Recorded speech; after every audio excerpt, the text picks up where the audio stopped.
Hey guys, Nick Orton here, the Iron Samurai, and this is another episode of Weightlifting Academy, the only show dedicated to keeping your ass alive during the zombie apocalypse, which, if you haven't noticed, is happening right now.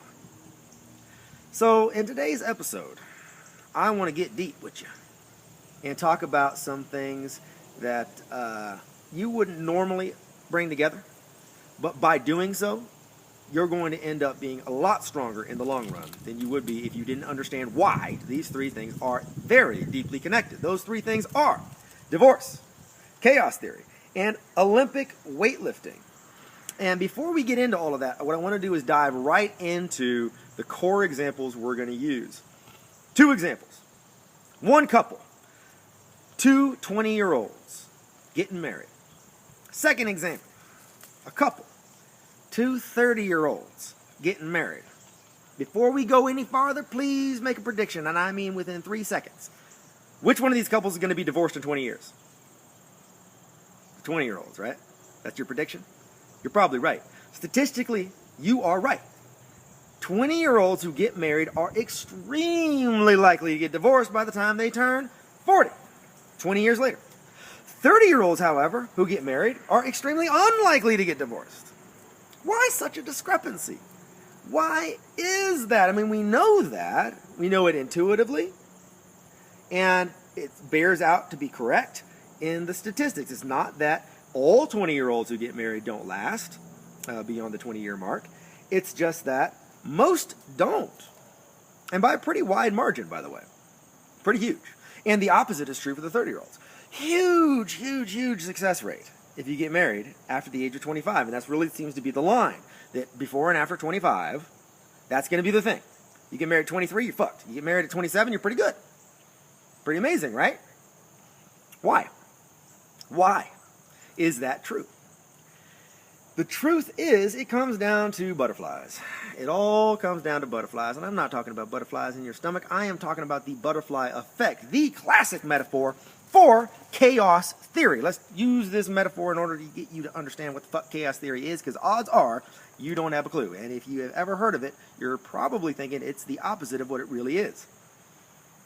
The butterfly effect is this. Let's say a butterfly flaps its wings in the Sahara Desert. Is it true, or is it not true, that is going to cause a tornado in Kansas? I use that tornado in Kansas thing because there was a scientist in Jurassic Park who was a chaos theorist. So that's kind of cool. That's the idea of chaos theory. That you're taking something small, an initial set of conditions that you can look at. Butterfly, flapping wings, maybe the wind, and all this other stuff happening right then and there.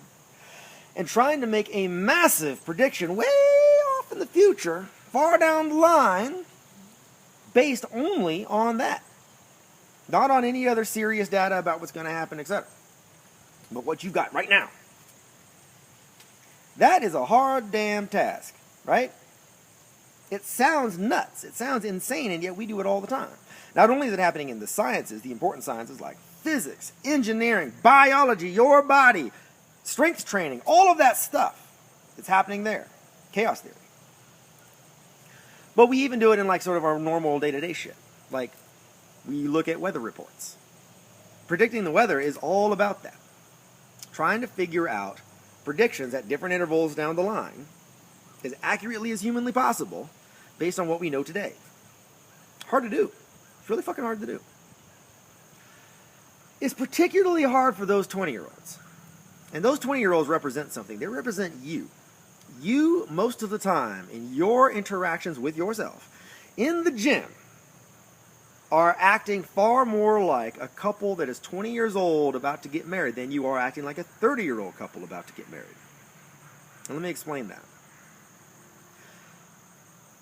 If you are a 20-year-old dude and you're about to get married, your biggest problem is not that you're sitting there making bad predictions about what's going to go on with that butterfly and the flapping of the wings and all of that and how that's going to affect your life later. That's not your biggest problem. Your biggest problem is that you're not looking at the butterfly at all. You're looking at that rose over there. And you go, man, that's a pretty looking rose. That is a good looking rose and it smells good. It makes me feel so good. I feel so awesome right now. And you make your decision based on a fucking rose, not on the butterfly. Even though the butterfly is the thing that's going to have all of that predictive power. If you had focused on the fucking butterfly, at least you'd have been closer to being able to make an accurate prediction. You may not have actually done it, but you would have been closer. But you weren't even doing that. You were focused on the fucking rose because it's so pretty and it smells so good. It looks so good in that dress. Oh! That's what you do, right? We all did that. We know what that means. 30-year-olds don't do that at all. 30-year-olds are like, they have that. They understand the rose thing, right? But they're like, man, I've been here, done this. I actually know that focusing on a butterfly is important. I may not always make the best decisions here because I still am emotional. I got all this other stuff going on. But I'm experienced. I have done this many times. The 20-year-old probably never even lived with a girl. Ever. I mean, Lord knows. You're an adult. You know damn well. You move in with somebody, that changes your relationship forever. It's not always for the worse. With the right person, it's for the better. It actually makes it better. In a lot of relationships, it makes it worse. They always say, like, don't be roommates with your friend. You tell your college, kids that for good reason. Most friendships just are not good enough to survive living together. It's something as simple as that. That's certainly true for most relationships. But you know all this stuff. By the time you're 30, man, you are so experienced at this shit. You have a decade's worth of life behind you now as an adult. You probably live with a couple girls at this point. You have had a couple relationships that were serious. Maybe you'd even thought about getting married, didn't work out, you broke up, whatever. Like, you know some shit. Just intuitively. You don't even have to know it intellectually. You know it intuitively. In a way you did not know it before. This is why athletes who've been doing it for 10 years, they don't have to think so damn hard all the time about stuff the way that you do. Because they're like the 30-year-old. You're stuck being like the 20-year-old. Making a bunch of dumbass choices based on emotions that have nothing to do with anything. You have to do with the flower rather than the butterfly. We're talking about the fucking butterfly here. That's what's going to actually cause success in the future, not that fucking rose. As pretty as it is. But we're stuck. And we're focused on that rose. And sometimes it's positive, and sometimes it's negative. Unfortunately, in weightlifting and in the gym, it's often negative, right? You have a negative reaction to something, like, you're emotional because you missed a squat or you missed a snatch or something like that. And it flips you out, and so you start changing the plan right there in the middle of shit. And that leads to some pretty bad results down the road because you're making bad decisions now that have huge effects later. That butterfly effect. So, the issue here is something embedded in what, I can't remember the life of me, there was a marriage psychologist at one point who said something like this, and I'm paraphrasing. People get married for the wrong reasons and divorced for the right ones. That doesn't mean you always choose wrong. It just means that your reasons for choosing weren't right. So you may have accidentally gotten it right. But your choices themselves were based on a bunch of really weird data that really didn't have a lot to do with anything. So, and that makes intuitive sense when you think about it. When you get married, and you think really hard about it, when you just got together with somebody, what was in your brain that was very different 3, 4, 5 years down the road? How was your brain functioning at that time? Were you, let's be honest, in a place where you could be truly analytical about what was about to happen? Really? Were you being smart? No. It doesn't mean you picked badly. Sometimes you picked absolutely correctly.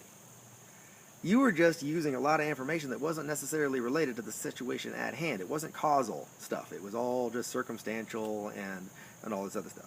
It was the rose. You're focused on a rose. You're trying to make a prediction based on what's going on with the butterfly, and you're focused on the fucking rose. Well, by the time you get divorced, what's the difference there? Man, you've been with this person a long time. My ex-wife and I were together for 8 years. Lived together for 8 years. So we knew some shit about each other. We're very good friends now. It wasn't one of those horribly contentious things. It was good. We both believe what that statement is that divorce is a very good thing for the world, because you often get married for the wrong reasons, and divorce for the right ones. Sometimes it takes some time to really come to the right knowledge in order to make the right decision. That's okay. That's why you get a coach in the gym, right? If you have a coach, they can guide you when your brain's focused on a fucking rose back to the butterfly and help you understand what you need to understand in order to make better predictions, better choices for the future. By the time you get divorced, you know a lot of shit you didn't know before, and you're well past that romanticizing phase. Not just about the other person, more importantly about yourself. You understand things about yourself. So that couple who's getting married at 30 years old, they understand things about the situation of a relationship. They also understand so many things about themselves they didn't understand before. What they need to work on as a person in a relationship. What they need to do in order to make it a better one. What kinds of people they tend to get along with better over the long haul versus who they might be attracted to initially, right? Those kinds of things are important because they're hugely impactful on your future long-term success. They're not about the rose at all. They're all about what's going on with that butterfly. This is where I want you to get to as an athlete. I want you to really be conscious and cognizant of the fact that most of the time you're focusing on a rose.